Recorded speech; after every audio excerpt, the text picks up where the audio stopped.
하이투자증권 투자솔루션팀 이동근 차장도 함께해 주셨고요. 어서 오십시오. 네. 자, 김명민 매니저는 화상으로 오늘.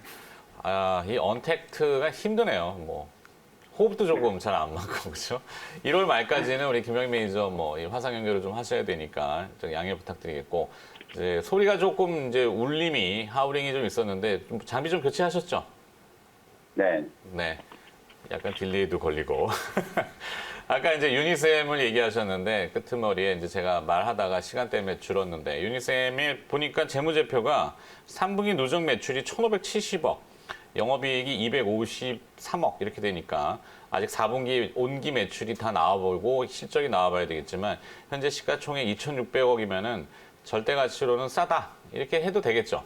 네, 맞습니다. 실제로 이제 올해 예상 실적에 대한 컨센서스를 말씀드리다가 저희가 시전 조절을 못 해가지고 네. 중간에 조금 끊겼는데, 영업이익 기준으로 본다고 했을 때는 매출액이 한 2,400억에서 500억 정도, 영업이익은 한 400억에서 450억 정도 지금 예상이 되고 있거든요. 그러면 올해 예상 실적 대비해서 지금 현재 시가총액이 2,600억 정도밖에 안 되니까 다른 장비 기업들에 비하면 공정의 아주 결정적인 핵심적인 장비라고 볼 수는 없겠지만 영업이익률로 따져봤을 때는 충분히 이제 추가적인 상승 여력이 남아있다. 그렇게 말씀을 좀 드려보겠습니다. 그래요. 요즘 워낙 반도체 쪽 이슈가 뜨겁다 보니까 참 투자자들이 계속 뭔가를 찾잖아요. 네, 근데 이제 스크러버, 칠러 이런 전문 용어지만 그것도 이 사업 구조에 들어가면 다 나옵니다. 그죠? 네, 유해가스 네. 정화 장치, 적정 온도 유지 장치 이렇게 되는데, 화면으로 지금 유니셈에 대한 정리가 나오고 있으니까요. 끝까지 한번 참고해 보시면 좋겠습니다. 매매 전략도 김명민 매니저가 저렇게 제시를 해주셨고요.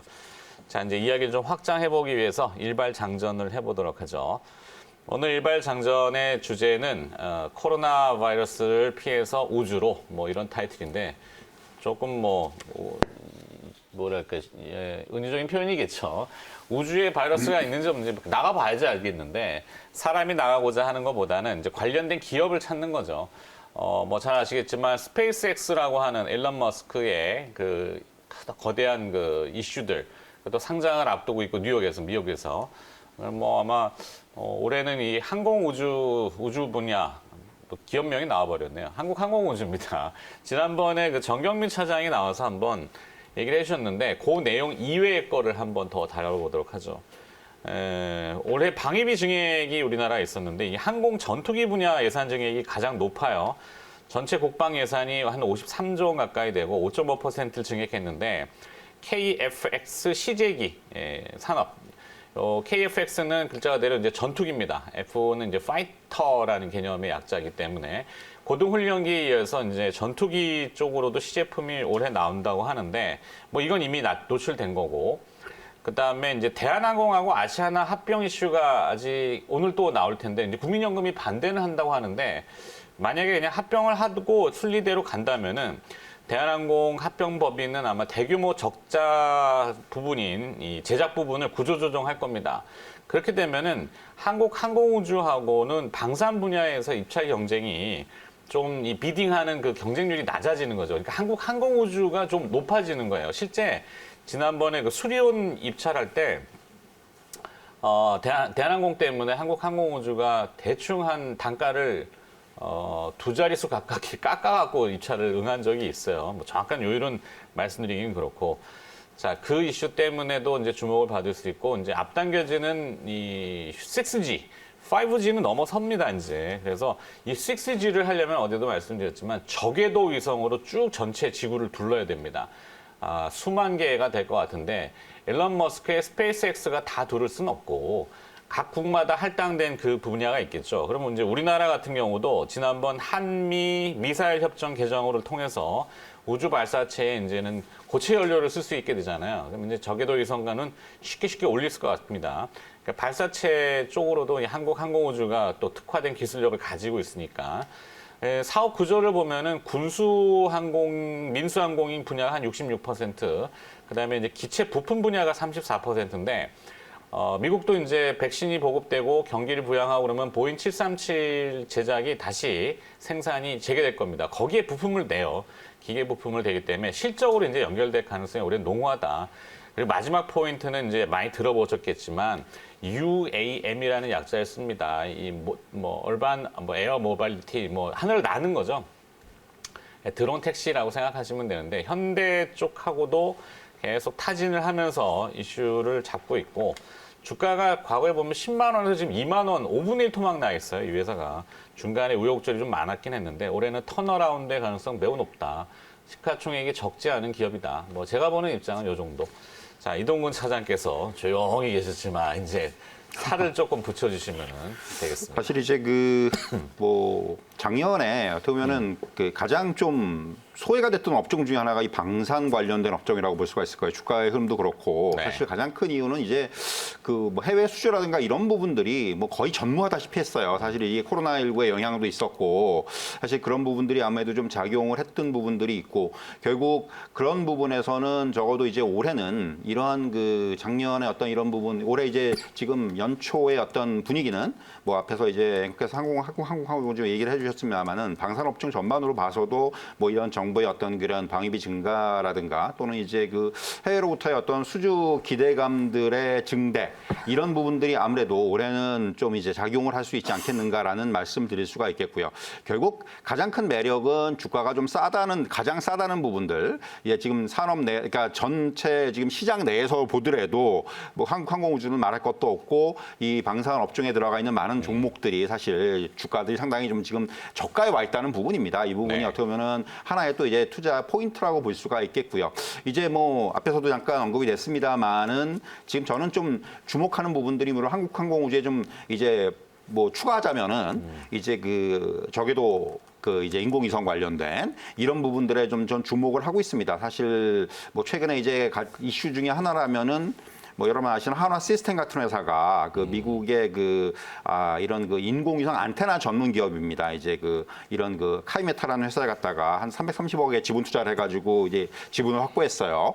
사실 이런 거를 놓고 보면은 향후에 이러한 어떤 저궤도 인공위성 이거는 이제 단순히 인공위성의 기능뿐만이 아니라 통신의 기능으로 아시겠지만 6G 관련해서는 네. 결국 이런 저궤도 인공위성을 통해서 어떤 이런 6G가 이제 결국은 시장에 이제 선보이지 않겠는가라는 그러한 이제 전망들이 나오고 있는 상황이고 미국이 서두르는 것 같더라고요. 그렇죠. 미국이 이제 서두릅니다. 왜냐하면 지금 5G 같은 경우는 사실 좀 뺏겼거든요. 네. 이런 주도권을 뺏긴 부분들이 있기 때문에 좀 너무 앞서가는 걸 수는 있지만은 적어도 미래 기술에 있어서는 자기네가 선점을 하자 이런 쪽이 어떤 그런 입장을 취하는 것으로 보여지고 또 이제 하나 시스템 말씀드렸습니다만 역시 이런 쪽에 좀 관계가 된 기업들 하나만 더 말씀드리자면 인텔리안 테크를 들을 수가 있죠. 아무래도 인텔리안 테크는 아무래도 이러한 작년에 약간 이 인텔리안 테크 같은 경우도 좀 부침이 심했던 부분들이 원웹이 여러분 아시겠지만 이제 위성 사업자인 원웹이 대주주가 바뀌는 이런 우여곡절이 있었습니다. 그래서 주가가 인텔리안 테크 같은 경우도 급락을 했었어요. 네. 그러다가 지금 주가 수준은 어느 정도 회복을 했지만은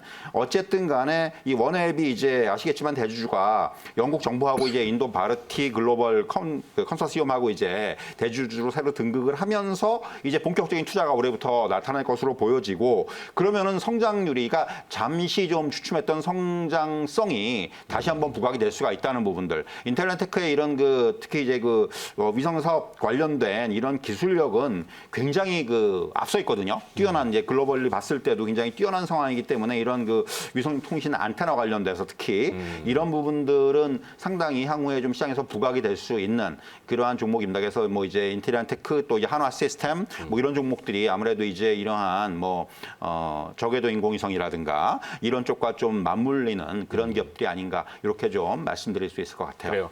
이 방산이라는 개념으로만 너무 국한해 버리면은 또 대북 이렇게 묶여 버리니까 그 이외에 이제 민수용 이 항공기 아까 말씀드렸던 이제 이 드론 택시 상당히 이슈가 많잖아요. 근데 우리 빌딩들이 굉장히 많은데 빌딩들 위에 아마 그런 계류장, 정류장 뭐라고 해야 되지? 헬기가 원래는 안착했던 그죠. 이렇게 H자 표현되어 있던 것들이 이제 아마 드론 택시들이 오르고 내리고 하는 그래서 공항도 왔다 갔다 하고 그렇게 되지 않을까 싶긴 한데 김영 매니저 생각은 어떠세요? 어디 보고 계시는 거예요? 네, 제가 이제 지금 말씀해 주신 것처럼 실제로 일단 항공 관련된 종목들 그리고 이제 방산금 관련된 종목들이 최근의 흐름이 그래도 나름대로 좀 회복이 좀 되고 있거든요. 저는 이제 첫 번째 포인트는 내용을 떠나서 이제 시장의 어떤 업종 전략적인 측면에서 접근을 한번 해보는 게 좋을 것 같아요. 사실상 워낙 이 기업들이 사실 코로나19 이전 수준의 이제 주가도 회복을 좀 못한 상태였기 때문에 오늘 미국장에서 그래도 보잉이 737 맥스 이제 그 생산 재개가 된다는 이슈 때문에 제법 또 강하게 좀 올라왔잖아요. 결국은 항공이라든지 이런 국방과 관련된 종목들은 이미 사상 최고치를 뛰어넘고 있는 대형 기술주들에 비해서 저평가되어 있다는 매력, 실적은 턴어라운드 되고 있는데 주가는 아직 회복세가 좀 더뎠던 부분들, 그런 부분들을 이제 주목하는 수급들이 분명히 좀 있다라고 보여지고요. 어제 우리 국내 증시의 특징 중에 하나가 막판에 뭐 삼성전자나 SK하이닉스, 뭐 LG화학 이런 기업들이 다시 한번 뭐 최고가를 뚫고 상승을 하긴 했지만 당 초반부터 이제 강했던 게 철강, 건설, 조선 이런 경기 민감주들이었거든요. 그래서 그런 측면 경기 민감주들도 실적 회복 이제 수주가 늘어나기 시작하고 뭐 국제 유가도 다시 50달러를 회복하고 거래가 이제 상당히 좀 활발하게 좀 늘어난다라는 부분, 경제가 회복된다라는 부분에서 저평가 매력을 이제 찾고 있는 거거든요. 저는 국방과 관련된 종목들도 분명히 이제 그런 매력이 있다라고 보여지고요. 저는 이번 주 월요일로 기억을 하거든요. 아마 우리 정경민 차장께서 그 항공우주를 얘기를 하시면서 워낙 많이 빠졌기 때문에 분명히 한번 관심을 가져봐야 된다. 저도 그 의견은 이제 절대적으로 좀 동의를 하고요. 방금 이동군 부장님께서 말씀하셨던 인텔리안 테크, 사실 이제 인텔리안 테크도 상당히 좀 재밌는 기업이잖아요. 기지국이 필요 없고 이제 인공위성을 통해서 이제 통신 안테나 역할을 한다라는 이제 그런 개념이라고 보시면 되거든요. 인프라를 깔기가 상당히 어려운 지역, 뭐 아프리카 대륙이라든지 이런 오지에서까지도 5G 통신 인프라를 이제 쓸 수 있게 만드는 이제 그런 부분들을 인텔리안 테크가 인공위성 기술을 이용해서 이제 활용을 하고 있다는 생각이 좀 들고요. 여기에 저는 한 종목 좀 추가를 한다면 하나 에어로스페이스라는 종목을 추가를 좀 해드리고 싶어요. 네. 이 회사도 사실은 뭐 방산과 관련된 부류로 이제 여러분들이 좀 생각을 할 수 있는데 이 기업 이름에서 이제 보시는 것처럼 에어로스페이스 어쨌든 우주, 항공, 국방과 이제 연결되어 있는 그런 이제 사업들을 영위하는 기업이거든요. 한국항공우주와 하나 에어로스페이스의 차트를 보시면 뭐 거의 지금 유사한 흐름을 좀 보여주고 있기 때문에 비슷하게 동종업종에서 저평가 매력을 좀 보시면서 바닥권 공략을 한번 해볼 수 있는 종목으로 하나 에어로스페이스 생각을 해보시면 될 것 같고 여기에 제가 이제 정말 좀 뜬금없는 종목 하나를 좀 추가해드리고 싶은데 네. 에로티베큐을 저는 추가를 하고 싶거든요. 에로티비 진공으로. 갑자기 왜 에로티베큐이냐? 사실 여러분들이 지금 항공이라든지 인공위성 그다음에 방금 우리 앵커께서 그 도심 이제 드론 택시 말씀해 주셨잖아요. 요런데 또 필수적으로 들어가는 게 이제 진공관이거든요. 진공관이 없으면 일단 비행기를 이제 띄워야 되잖아요. 이 비행기를 띄우는데 상당히 좀 핵심적인 역할을 하는 게 진공관이기 때문에 이 진공관이 반도체 공정에만 들어가는 게 아니라 드론을 만들 때라든지 아니면 도심항공 모빌리티와 관련된 부분들 특히나 우주 인공위성, 로켓 이런 것들을 만들 때도 진공관이 필수적으로 들어가거든요. 그래서 그런 부분들을 감안했을 때 에로티베큐움이 이제 떠오르는 기업 중에 하나거든요. 같이 이제 묶어가지고 에로티베큐움도 여러분들 공략 포인트를 한번 잡아보시면 좋을 것 같습니다. 그래요. 뭐 독특해요. 에로티베큐움. 네. 하여튼 뭐 진공관이야 뭐 5만 대만 대 많이 들어가는 산업이야. 그럼 뭐 이동근 차장께서는 그 사실 이제 그 앞에서 뭐 이제 그 UAM 얘기도 잠깐 해주셨는데 네. 저는 이제 이 부분에도 좀 이제 주목을 할 필요가 있다고 생각을 합니다. 사실 이제 현대차 그룹이 아시다시피 이제 그 신재원 부사장을 영입한 지 1년 만에 지금 사장 임명을 했어요. 네. 이 신재원 부사장이라는 인물이 굉장히 대단한 인물입니다. 나사에서 넘버 3까지 간 인물이거든요. 이제 이게 넘버 3라는 게 이제 항공연구총괄 본부장이라는 직위인데 네. 그야말로 항공과 관련된 연구를 총괄하는 위치예요. 그냥 굉장히 높은 위치에 있었던 분인데 그야말로 정의선 부회장이 이제 그러니까 정의선 회장이 이제 적극적으로 공략을 해서 이제 영입을 한 분인데 결국 이분을 갖다가 이제 그 UAM 총괄에다 앉혀놓고 네. 결국 이쪽에서 큰 그림을 그리는 거죠. 이제 뭐 현대차 올해 비전을 보면 2028년에 그러니까 2023년에 드론 택시, 2028년에 UAM 이런 식으로 이제 명확하게 명시를 해놨어요. 네. 사실 이제 UAM이라는 게 뭐 아시겠지만은 앵커께서 앞에서 말씀해 주셨지만 도심항공 모빌리티라는 건데 결국 지금 차 막히는 걸 갖다가 이제 이거를 이게 이런 게 앞으로 이제 상용화가 되면은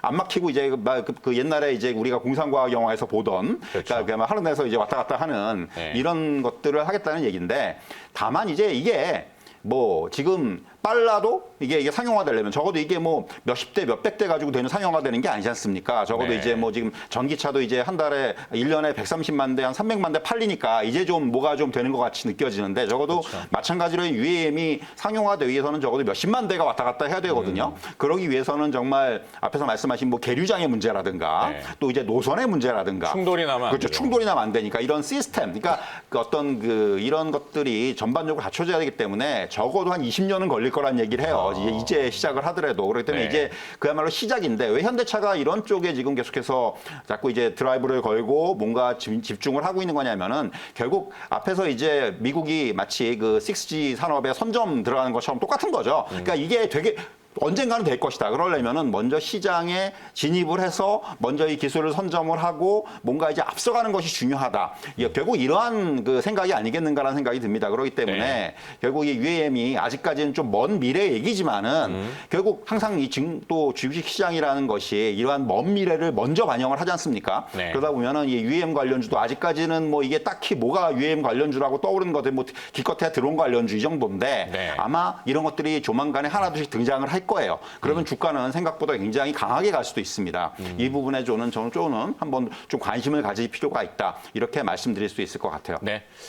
자, 뭐 오늘 김영민 매니저는 화상 연결이기 때문에 조금 굉장히 멀게 느껴져요. 네. 네. 마무리해야 될 것 같은데.